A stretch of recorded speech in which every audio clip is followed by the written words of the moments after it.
How's it going, guys? Boom from Appalachian Tactical, and today bringing you guys kind of a different bit of scenery with a fairly new build of mine. It's it's kind of my clone of a XM177 with a Palmetto H&R upper. So yeah, let's get into it.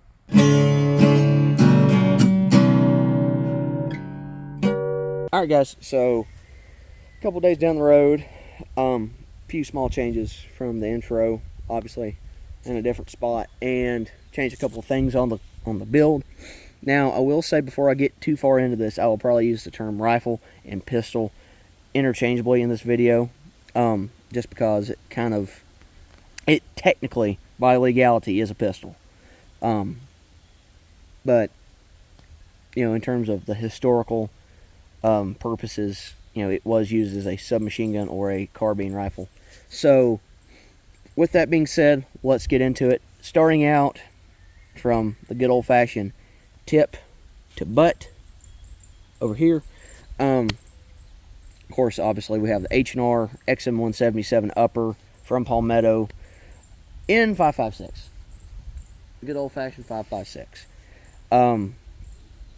Specs of the upper with the barrel and everything, you're looking at a 10-inch. Well, they're calling it a 10-inch on Palmetto's website, but they also say 10.5, so that can be used interchangeably, I guess. 10, 10.5. Nothing too fancy. It is a pencil profile barrel, by the way, not a government profile. So if you're wanting to get kind of historically accurate, this is more along the lines of what it was back in the 60s. When H&R and Colt, they were all making the like the 601s, all those, the M16, that kind of general family of firearms, that was correct at the time. So, yep, they've kept true to the pencil profile barrel. The flash hider is what Palmetto's calling the car flash hider, which is basically a mock version of the moderator muzzle device that was originally on the XM177s. The main difference between this flash hider, if I can get my hand in frame, between this here and the original was that the original moderator had baffles inside of it to alter the sound and the report of the weapon firing, obviously to kind of mimic the report of an AK firing. Mind you, this is during Vietnam. Mac v. SOG is trying to use this, get deep into enemy territory. And, they're wanting to kind of blend in, physically and audibly. So that's the main reason, the main difference is, obviously, this has 0 baffles in it versus the original moderator. The reason why the moderator, I say that about the moderator, is according to the ATF in 1975, they had deemed the moderator flash hiders on the civilian Colt Commandos, I believe that's what they're calling them, a suppressor. So what Colt had to do was either allow the customers to return it to the factory for the recall, or the customers could just register the actual moderator with the NFA and give it a serial number, and so it would technically be registered as a suppressor under the NFA, which is honestly stupid, for the simple fact that it didn't necessarily quieten, the gunfire of said weapon.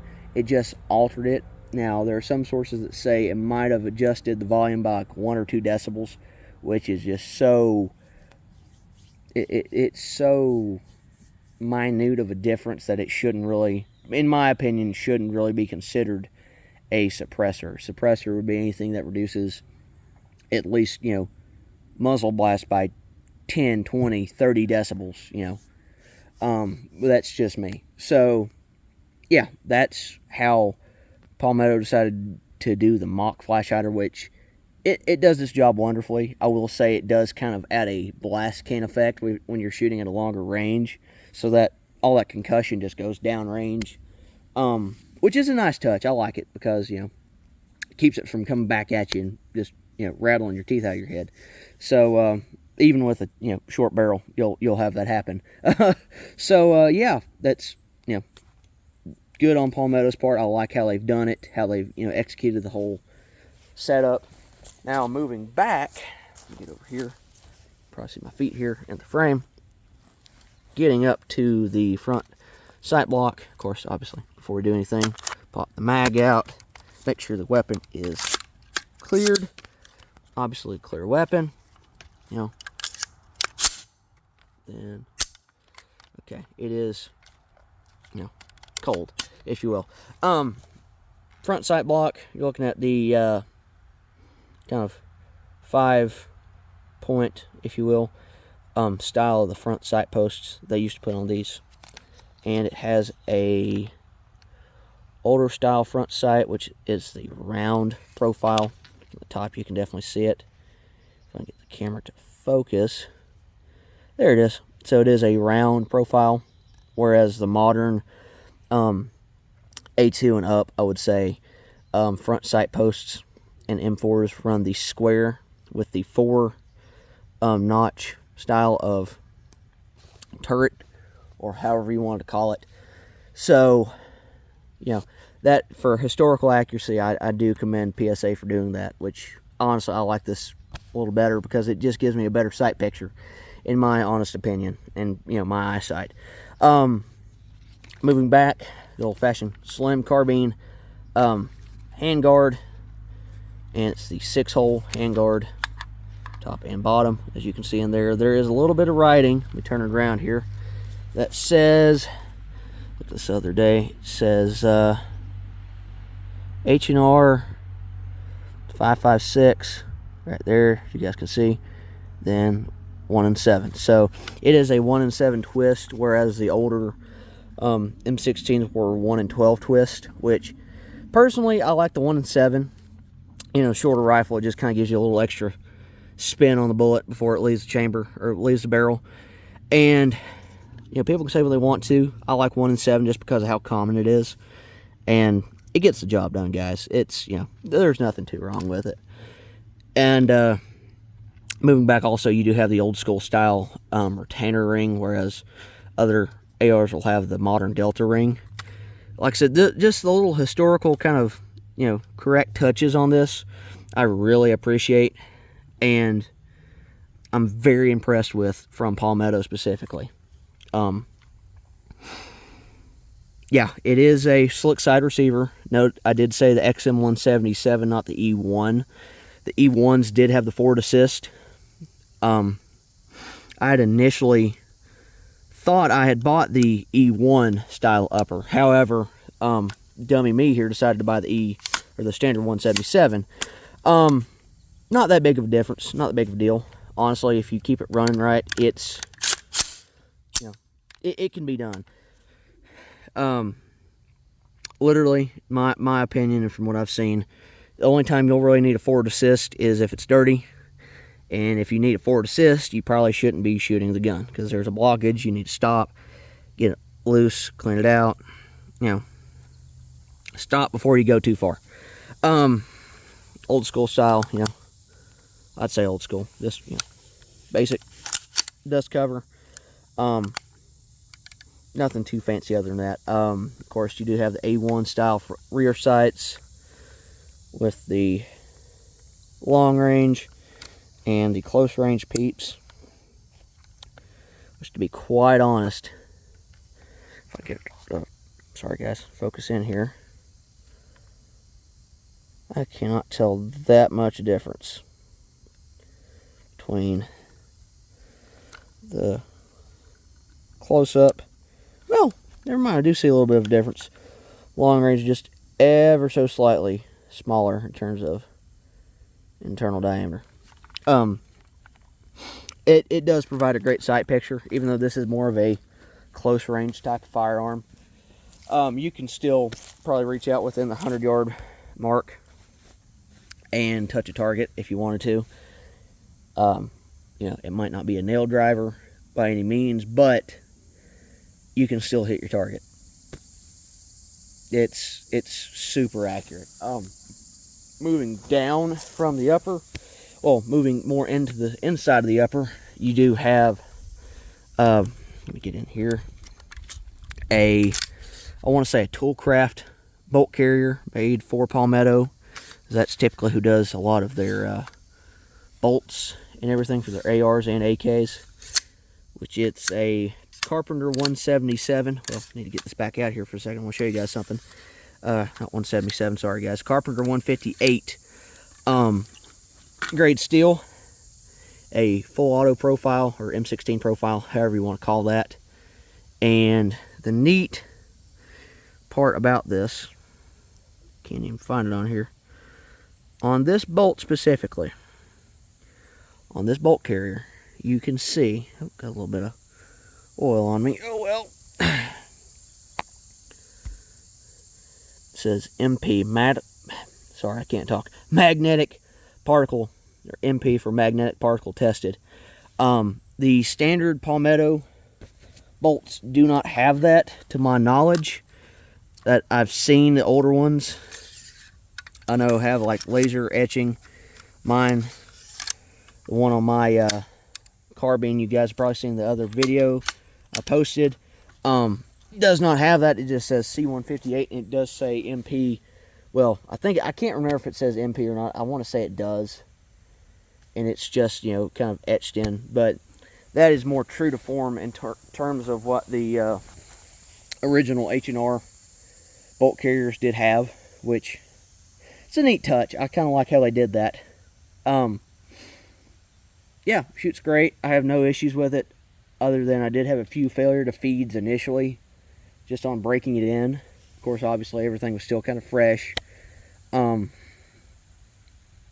just not really shot. So shot it, you know, had a few failure to feeds. Other than that, every other time this thing would just go bang, bang, bang every single time.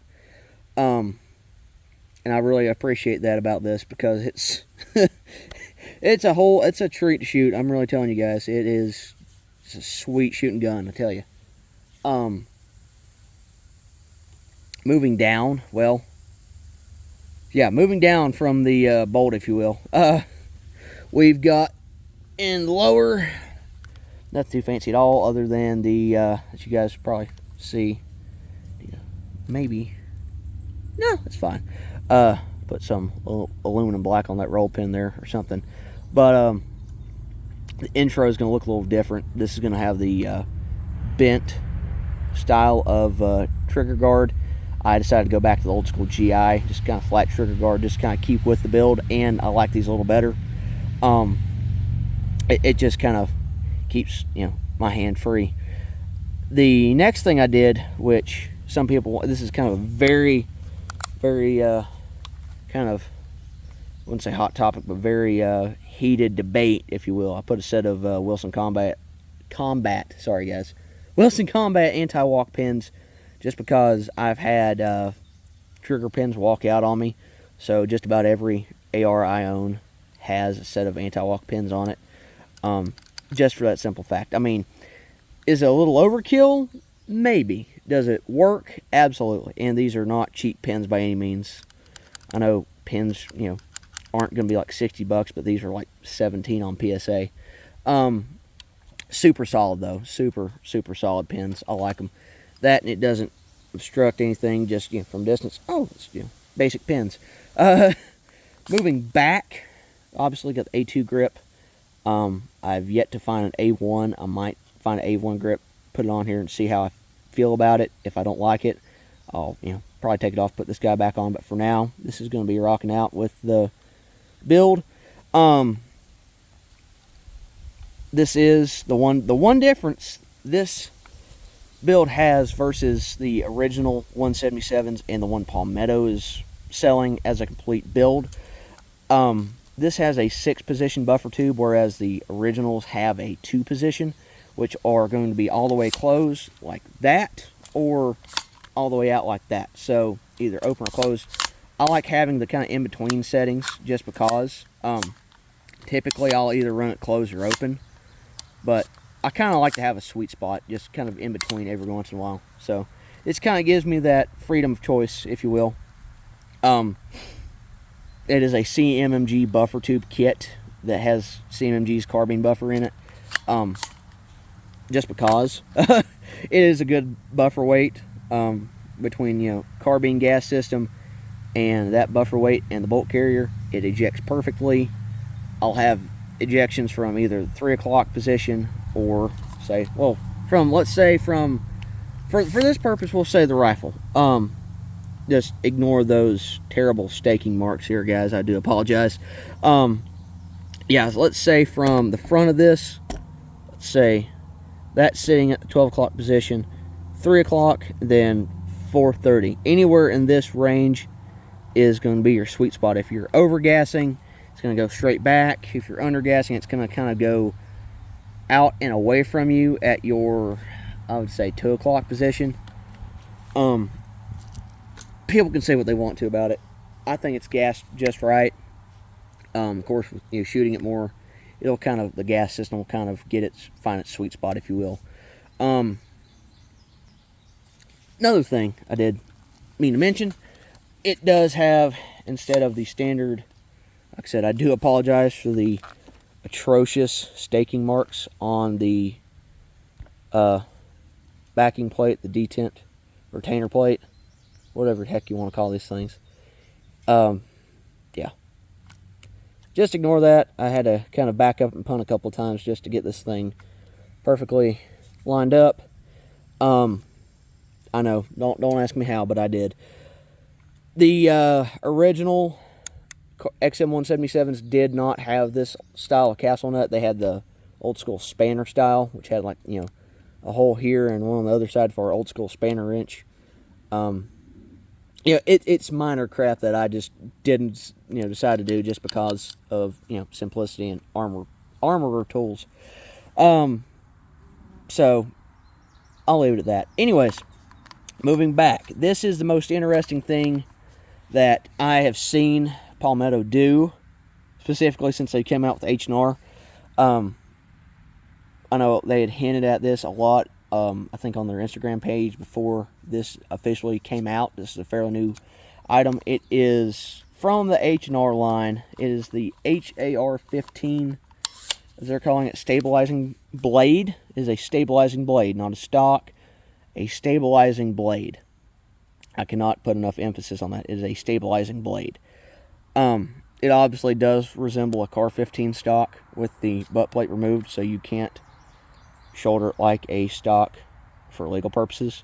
I'm not an attorney. Don't quote me on this at all.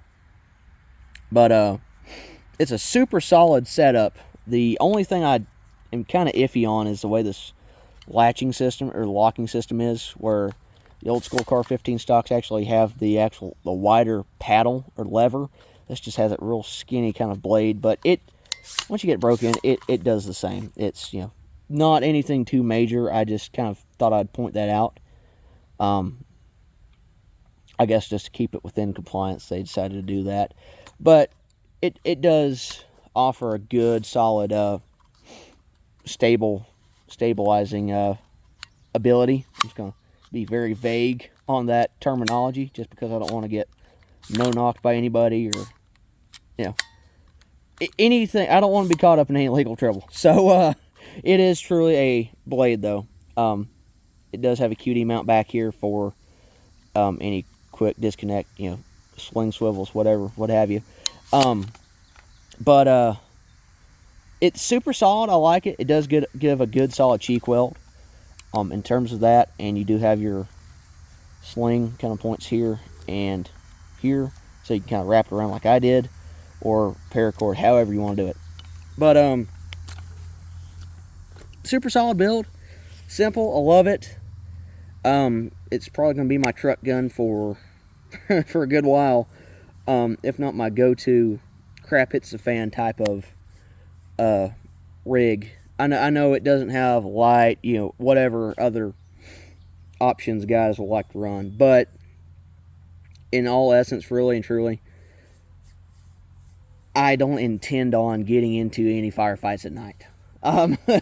If I'm going to be shooting anything at night, it's probably going to be me and my buddies. We're probably going to be, up in the woods or something, going in the woods. Somebody's going to have a flashlight. It might be me, it might be my buddy, I don't know. But for just a good solid workhorse, as a truck gun, as a, fun piece of history almost, if you will, or just a conversation piece. I highly recommend these uppers, or just the entire build, if you will. I highly cannot recommend highly enough to go out and get one or shoot one. Just get the chance to shoot one. It's I don't know what else to say other than I freaking love it. I don't know what else. Oh, one thing I completely forgot to mention. Nodex Bud is back. Palmetto does have the dies for the AR uppers from Nodex Bud. So that's how Palmetto is able to, create these, pistols and rifles off of the correct castings. And I say castings. Castings, because die. It's simple, bare bones, basic. I just wanted to spend some time talking to you guys about this, because this is something I've not seen on YouTube. I've seen the full-length M16s and the XM177 E2 carbines, which are basically this, just a little longer, technically to rifle length, and the flash hider is pinned and welded in place. Military Arms Channel, has a video up on that specifically. But there's not many out there other than like the Troys, the Brownells, anybody else like that. So, there you have it, guys. Yeah, that's just kind of my rant and ramble, if you will, on the PSA XM177 upper and my, build. So, if you guys have any comments, concerns, anything else you want to see in the future with this, or just anything in general, leave it on down in the comments. Tell me what you thought, and as I always say, stay frosty, guys.